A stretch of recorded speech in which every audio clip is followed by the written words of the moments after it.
Assalamualaikum warahmatullahi wabarakatuh. Kembali di Septian Revolution. Ya, yang menjalankan aktivitas hari ini semoga dalam keadaan sehat walafiat, maupun yang tidak dijaga terus kesehatannya, dan yang sakit segera diberikan kesehatan dan menjadi penghapus dosa insya Allah. Semoga dimudahkan dalam urusan dunia maupun akhirat ya. Oke, yang lagi viral nih belakangan ini atau kemarin ya, ketok MK ya, ketok palu MK yang memutuskan pada kesimpulannya membolehkan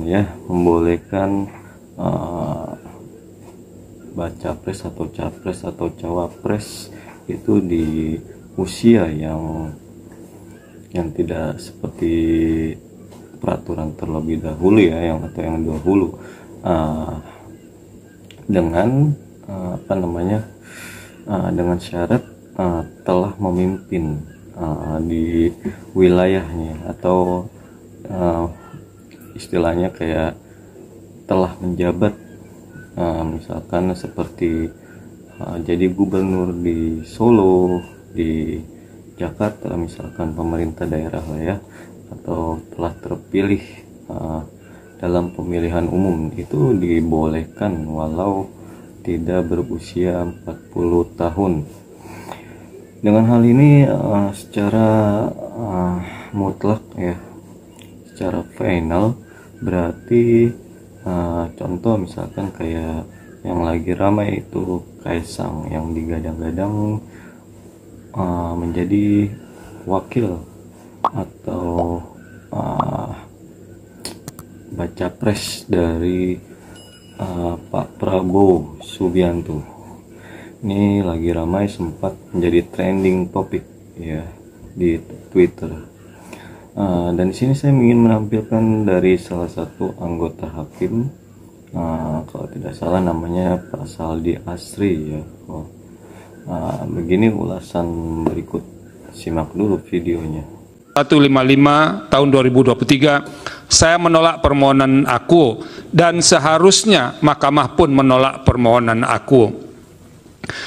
Menimbang bahwa terhadap norma yang termaktub dalam pasal 169 huruf Q Undang-Undang 7 2017, amar putusan Mahkamah Konstitusi nomor 90 tahun 2023, aku menyatakan persyaratan menjadi calon presiden dan wakil presiden adalah Q berusia paling rendah 40 tahun, dimaknai menjadi persyaratan menjadi calon presiden dan wakil presiden adalah Q berusia paling rendah 40 tahun atau pernah atau sedang menduduki jabatan yang dipilih melalui pemilihan umum termasuk pemilihan kepala daerah.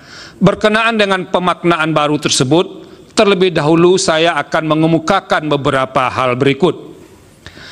Bahwa berkaitan dengan pemaknaan baru terhadap norma pasal 169 huruf Q Undang-Undang 7 2017 tersebut, saya bingung dan benar-benar bingung untuk menentukan harus dari mana memulai pendapat berbeda ini. Sebab sejak menapakkan kaki sebagai hakim konstitusi di gedung mahkamah ini pada tanggal 11 April 2017 atau sekitar 6,5 tahun yang lalu, baru kali ini saya mengalami peristiwa aneh yang luar biasa. Itu aja saya tampilkan ulasannya ya, dan Pak Saldi ini salah satu anggota hakim beranggapan atau mempunyai perbedaan pandangan dengan ketua hakim atau Pak siapa ya, Anwar Usman kalau tidak salah itu, yang dimana ketua hakim tersebut yaitu bagian dari keluarga yang di sini yang lagi ramai, bagian keluarga dari Kaisang, termasuk Pak Jokowi ya. Ya, kalau saya sendiri sih berpandangan dalam hal ini ya, silakanlah Kaisang atau gimana, silakanlah, monggo mau jadi baca presnya. Cuma dari sini saya melihat dari kemungkinan ya, dari baca pres dari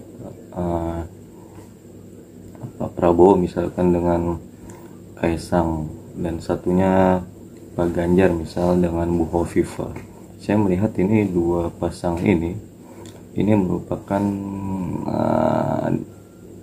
dalam kendali Partai Merah atau Partai Banteng ya. Bisa diduga seperti itu, ini pandangan saya. Setidaknya partai tersebut telah mengamankan dua kandidat ya. Dan poin terakhirnya itu menurut saya dari hasil keputusan MK ini yang dikatakan pasal di ASRI itu dia mempunyai pandangan berbeda lah, bahasanya kaget baru pertama kali seperti ini setelah Pak Anwar Usman itu ketua MK ikut rapat gitu ya, sesuai berita seperti Tempo ini. Kalau menurut saya ya mungkin ini bagian dari retorika saja yang sebenarnya sama, mereka itu sudah tahu seperti ini, itu sudah tahu putusannya seperti ini gitu ya. Oke. Bagaimana menurut kalian ini? Kalau menurut saya sih siapapun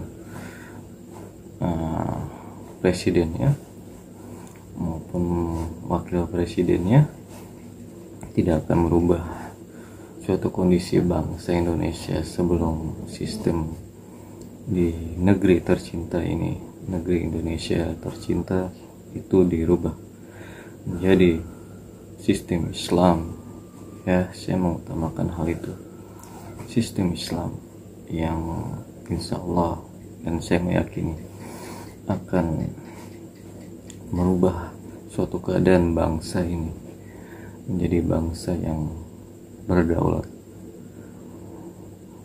rakyatnya, berdaulat bangsanya.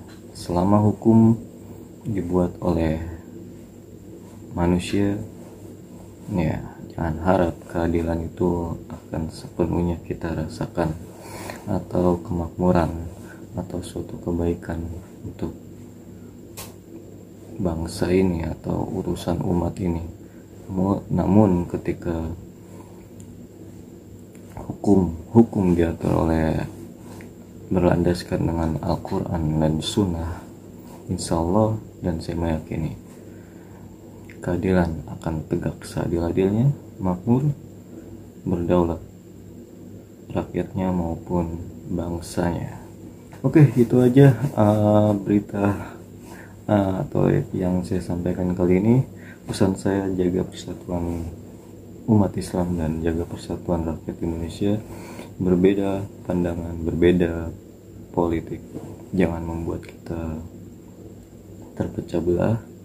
Hati-hati, bahaya PKI baru, hati-hati Zionis, laknatullah.